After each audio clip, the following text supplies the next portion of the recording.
plateforme avant de connecter cette voie à la partie déjà prête. Les précisions du directeur général de la CGT. Aujourd'hui, nos préoccupations se concentrent essentiellement autour de la rentrée scolaire et puis autour de la gestion du trafic après la rentrée scolaire. Et c'est comme ça que nous avons préparé des travaux spéciaux sur 4 mois, sur 3 mois je veux dire. Et ces travaux visent d'abord, que avant la rentrée scolaire proprement dit, ça veut dire autour du 9 septembre, que nous ayons bitumé plus ou moins 1,5 km. C'est-à-dire nous allons arriver pratiquement au départ avenue Allemagne, donc en allant vers le quartier Télécom. Et nous sommes en train maintenant d'abord de renforcer, de stabiliser la plateforme, de manière à ce que l'élargissement occupe l'entièreté de la chaussée. Et nous travaillons surtout aussi maintenant de manière à ce qu'au niveau des talus, il n'y ait pas de problème aux prochaines pluies. Dans sa première phase, ce projet permettra de relier Upen à Matadi-Mayo sur 4 voies.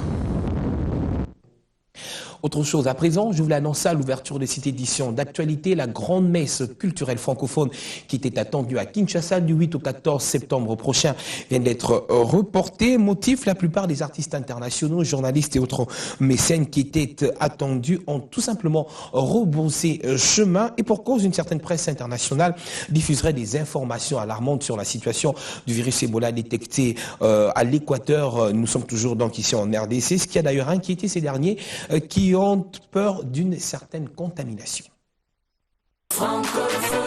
Les francopholies de Kinshasa. Après la France, l'Espagne, les États-Unis et le Canada, cette grande rencontre culturelle du monde francophone était attendue du 8 au 14 septembre prochain à Kinshasa. Première édition sur le continent africain. Le rendez-vous vient d'être reporté pour le mois de janvier 2015. Et pour cause, la communication le 24 août dernier du ministre de la Santé faisant état de la détection du virus Ebola à l'Équateur. Et certains médias internationaux, relayant l'information, font état d'une situation plutôt alarmante à ce sujet en République démocratique du Congo, ne rassurant pas la communauté internationale, ce qui a poussé certains artistes et autres participants à refuser de fouler le sol congolais par peur d'être contaminés. Que nous sommes désolés d'avoir vu une amplification peu réfléchie au niveau occidental, au niveau européen en particulier. Nous devons reconnaître que cette situation qui était commentée dans tous les médias, en télévision, en radio, dans la presse écrite, dans les hebdomadaires, crée un trouble et inquiète les artistes, les agents, les managers, ainsi que certains hommes de presse. Dès lors, une partie d'entre eux avait pris peur dans un premier temps et nous ont annoncé qu'ils ne feraient plus le trajet pour rejoindre les francopholies à Kinshasa. L'événement d'ampleur internationale et ne pouvant se circonscrire qu'aux artistes congolais, les organisateurs ont décidé de reporter l'activité. En effet, on ne peut pas présenter une affiche avec des mots ou des noms qui sont là, bougent, reviennent, repartent. Et donc, nous avons le sentiment aujourd'hui qu'avoir une attitude responsable sera de reporter le festival dans quelques mois. Nous ne pouvons pas prendre le risque pour une autre raison. Les francopholies, c'est un label international et il est hors de question de faire un festival au rabais avec des noms qui disparaîtraient et aussi ne pas considérer que le public pourrait être mécontent. Voilà une manière plutôt fâcheuse dont s'illustrent les médias internationaux en aggravant une situation plutôt bien maîtrisée jusqu'ici par le gouvernement congolais. Avec le... Pourtant, sur place ici, dans la capitale congolaise, tout semble aller pour le mieux. Le virus n'est pas déclaré à Kinshasa, rassurent les autorités congolaises. Aucune psychose. Les Kinois se disent confiants et pas du tout inquiets. Nos reporters sont descendus sur la rue pour recueillir leur avis. Kinshasa, capitale congolaise. Ici, sur ces images, les Kinois semblent n'être inquiétés par rien.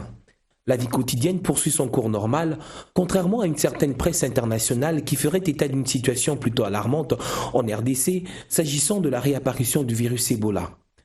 Tout semble aller pour le mieux. Pas de panique, affirment ici ces quelques Kinois interrogés par nos reporters.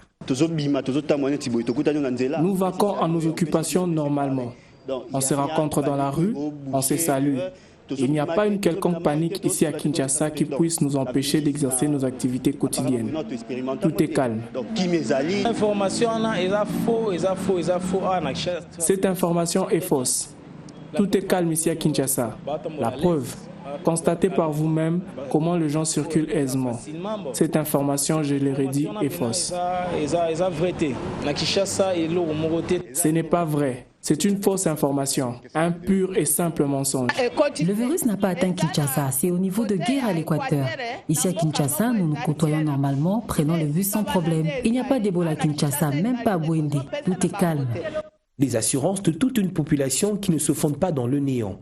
Les autorités congolaises, en l'occurrence le ministre de la Santé publique, rassurent ici de l'implication du gouvernement quant à stopper la chaîne du virus qui serait bien circonscrit à des kilomètres de la capitale. Aucun danger donc. Qu'il n'y a pas Ebola à Kinshasa et qu'il n'y a pas Ebola en Mbandaka et que la situation jusqu'à présent est contenue au niveau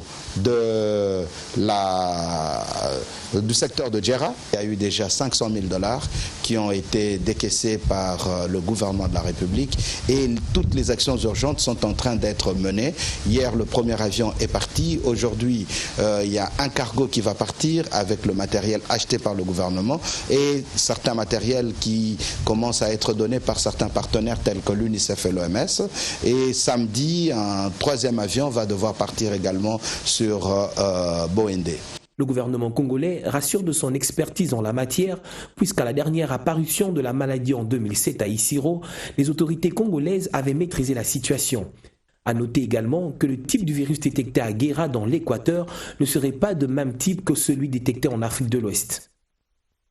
Rendons-nous tout justement, comme l'a évoqué le ministre, à Bouende dans la province de l'Équateur où une équipe de Médecins sans frontières vient d'être envoyée sur les lieux accompagnée d'un important lot de matériel, 13 tonnes au total. Cette équipe d'urgentistes procède à la sensibilisation de la population sur la situation, question d'éviter d'éventuelles contaminations. Elle a en autre mission de mettre sur pied un centre de prise en charge des patients atteints. Dans le secteur de Guéra, situé à près de 1200 km de la ville de Kinshasa, que le premier cas de virus Ebola a été détecté en RDC. La communauté internationale vient en aide au gouvernement congolais dans la lutte de stopper la propagation de l'épidémie. Médecins sans frontières vient de dépêcher à cet effet une première équipe d'urgentistes dans la zone de santé de Bouende. Une équipe composée de 17 spécialistes médecins, infirmiers, logisticiens, pharmaciens et autres acteurs.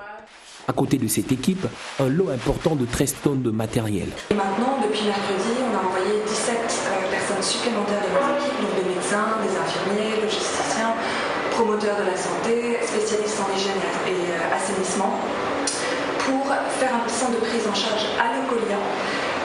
Et nous avons également envoyé énormément de fret, donc énormément de matériel logistique sur place dans le cadre de cette activité. L'équipe procède également à une sensibilisation de la population, ceci dans le but d'éviter d'éventuelles contaminations.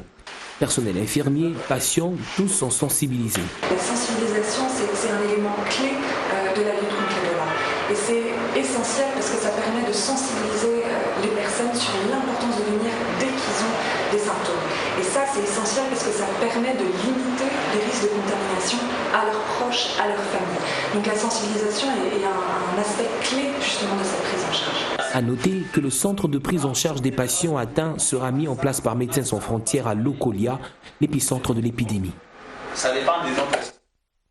Information à présent un peu plus décomplexée avec l'ouverture ce samedi de cette nouvelle boutique de Zimbali qui a été inaugurée, je vous le disais, ce samedi à la galerie marchande dans la commune de la Gombe. Une boutique qui vend spécialement des vases et des accessoires communément appelés Ortonius. Reportage.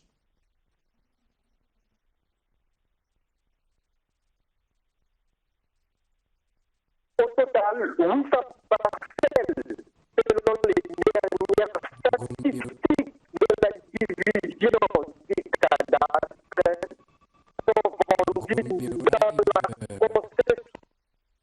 Quelques petits soucis techniques. Nous allons nous rendre à présent dans la province du Sud Kivu où les autorités s'en vont en guerre contre les semeurs de troubles dans la contrée. Une délégation ministérielle est en séance de travail à ce sujet pour tenter justement de trouver des stratégies afin de mettre fin à tous ces cas d'insécurité, en l'occurrence dans la localité de Katana. Au total, 800 parcelles selon les dernières statistiques de la division du cadastre sont vendues dans la concession Camp-Colonel Ouelo, située dans la commune de Basoko, tout près de l'aéroport de Bandundu-Ville. C'est depuis l'année 2011 que ces parcelles sont vendues aux particuliers du pays. Ce qui fait tourner la tête dans cette situation, c'est que même l'école primaire Ngemba FARDC se trouvant dans ces camps est aujourd'hui morcelée au profit de certaines autorités de la place. Le pire encore serait la spoliation du terrain de football de ces camps, un terrain historique pour la ville de Bandundu. À ce jour, on assiste à des destructions des infrastructures de ces camps militaires par des particuliers, notamment des maisons d'Ika non occupées et celles réhabilitées par le gouverneur Richard Ndambou, ancien gouverneur du Bandundu, sont vendues aux tierces personnes. Selon une source digne de foi, toutes ces parcelles seraient vendues par le responsable de l'aumônerie militaire de la garnison de Bandundu en complicité avec certaines autorités en charge des affaires frontières en province. Les épouses des militaires, dont en majorité les époux seraient à l'est du pays pour le maintien de la paix, sont déguerpis par des particuliers et ces femmes sont montées au créneau, mais aucune réaction des autorités militaires de la place, qui, la plupart, seraient des nouveaux occupants du camp Welo en disparition. Ces femmes lancent un SOS au ministre des Affaires foncières et à celui de la Défense d'avoir un regard sur cette situation. Vous l'avez compris avec moi, nous étions plutôt là dans la province du Bandundu avec notre permanent dans la région où la population de la contrée assiste depuis un certain temps à une spoliation des maisons situées dans la concession au colonel Welo. Je vous le disais, les autorités de la province du Sud Kivu sont en guerre contre les semeurs de troubles de la contrée. Une délégation ministérielle est en séance de travail à ce sujet pour tenter de trouver des stratégies afin de mettre fin à tous ces cas d'insécurité, en l'occurrence dans la localité de Katana. Selon des sources proches du gouvernement provincial du Sud Kivu, cette délégation a pour objectif de rétablir la paix dans cette partie de la province et identifier des personnes qui créent l'insécurité à Katana. Ainsi donc, le gouvernement provincial du Sud Kivu appelle la population du groupement Chirambi à Katana en territoire de Kabaré au calme. Selon elle, les services de sécurité sont déjà mis à pied d'œuvre pour arrêter non seulement les agents qui sont à la base de cette situation sécuritaire dans cette partie de la province du Sud Kivu, mais aussi certains éléments de l'ordre qui auraient débordé dans leur manière de maîtriser la population lors des manifestations de jeudi dernier suite aux adhésives des citoyens dans le territoire de Kabaré. Selon la coordination de la société civile d'Ibandi Katana, salue cette décision du gouvernement provincial du Sud Kivu. Pour rappel, ces personnes ont été tuées par balle et plusieurs autres ont été gravement blessées par des hommes armés et le bureau du commissariat de la police à Katana était incendié par la population en colère. Et terminons ce tour d'actualité en province, justement dans la province du Katanga avec la tenue de la 9e édition du festival Ngoma et Akwetu, une édition placée sous le thème l'échange culturel entre les pays frontaliers, facteur de renforcement des relations et de bon voisinage. Plus de 100 artistes prennent part à ce festival. Également sur place à Kasumbalesa, notre correspondant Joseph Chibango.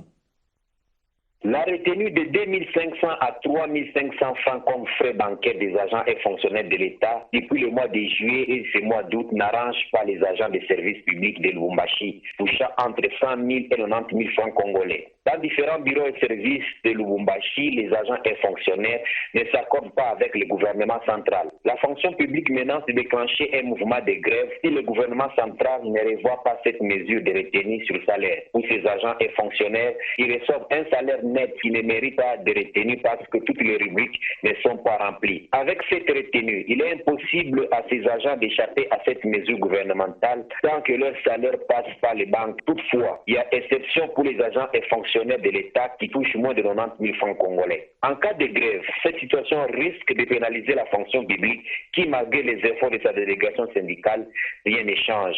Chaque mois, l'État continue à retenir 3 500 à 2 500 Congolais sur les salaires des agents via les institutions bancaires. C'est le week-end et vous voulez procéder à des achats. Eh bien, une nouvelle boutique Zimbali a été inaugurée ce samedi à la galerie marchande. Nous sommes là dans la commune de la Gombe, une boutique qui vend spécialement des vases et des accessoires. Et cette boutique est donc dénommée Congo Hortensia. Gombe River, la galerie marchande située non loin de la halle de la Gombe, ne cesse de s'étendre. Jamais un sans deux, après avoir mis à la disposition des Quinois un magasin des fleurs, Zimbali Flowers a inauguré ce week-end une autre boutique où sont exposés essentiellement vases et accessoires dénommés les Hortensias. Vases, bourgeoirs, lanternes et autres, tout est mis à la disposition de la clientèle pour rendre leur maison coquette. C'est déjà un produit qui est très demandé, dans la société. Et puis nous avons l'avantage d'avoir un magasin de fleurs juste à côté, donc les deux vont ensemble. On peut avoir des vases chez soi à la maison et ne pas nécessairement y mettre des fleurs. Donc ça fait partie de la décoration, une décoration tout à fait normale, classique. Ça peut vous servir de bonbonnière, ça peut vous servir juste de déco, même sans rien dedans. C'est très joli. Par exemple, ici on a des vases, on a des bougeoirs, donc il nous faut des bougies pour pouvoir les utiliser correctement. Et il y a des cache-pots, donc ça c'est pour les plantes, plutôt pour ceux qui aiment les plantes. Donc vous allez avoir des cache-pots dans lesquels vous pourrez mettre vos plantes. Cocktail, visite guidée ont agrémenté la cérémonie d'inauguration des Hortensias, de quoi satisfaire les convives qui ont vivement salué l'initiative. Un peu de tout, parce que c'est intéressant de voir qu'on peut aujourd'hui entrer dans une boutique, on peut trouver un tas de vases de tous les modèles et c'est toujours intéressant. Parce qu'acheter à l'étranger, ce sont des objets qui sont assez cassables et tout. C'est jamais évident d'acheter ça à l'étranger. Et trouver ça sur place, c'est intéressant. Oh, c'est sûr que je vais bien m'en offrir un. À coup sûr. C'est impeccable, c'est joli. Normalement, quand on achète des fleurs, on a aussi besoin de vases pour la conservation. Il y a des bouquets qu'on offre, il y a aussi des bouquets qu'on met dans le vase pour la conservation pendant tout au plus une semaine. Quand tu achètes le vase, tu as tendance à ajouter les fleurs. Pour que ça soit complet, il faut et les fleurs et le vase. Ces accessoires, vases et pots viennent répondre à une demande importante dans la vie courante des Congolais, celle d'offrir une possibilité de garder aussi longtemps des fleurs. De l'ornement intérieur, ils sont donc désormais disponibles chez Zimbali Flowers dans la galerie marchande de Gombe River. Ne manquez donc pas d'y faire un tour. Ouvrons à présent la page sportive de cette édition qui nous amène à l'après-midi de ce vendredi au cours duquel les Léopards ont partagé avec l'association sportive et club 2 buts partout en match amical au stade Père Raphaël de la Queutule. Luvumbu Nzinga a ouvert le score pour l'équipe nationale et Glody Ngonda a égalisé pour V-Club. Pierre Botaye a récidivé pour les Verts et Noirs et Magola Mapanda a marqué le deuxième but des Léopards le 2 septembre. Mazembe joue à Lubumbashi dans le Katanga contre l'équipe nationale, toujours en prévision du match RDC-Cameroun du 6 septembre prochain à Lubumbashi en éliminatoire de la CAN Maroc 2015. Les Léopards en blanc ont livré leur première rencontre amicale sous leur Ibengue. Et c'était face à V-Club au stade Père Raphaël de la Queutule. Le match s'est soldé par un score nul 2-2 au finish. Les buteurs se nomment Luvumbu Nzinga et Magola pour les Léopards. La SV Club a récidivé par Botaï et Ngonda. En attendant l'arrivée des pros 5 jours avant le match contre le Cameroun, à Kibasa-Maliba, les Léopards affrontent les tout-puissants Mazembe le 2 septembre dans un autre match amical avant le choc attendu pour les derniers réglages.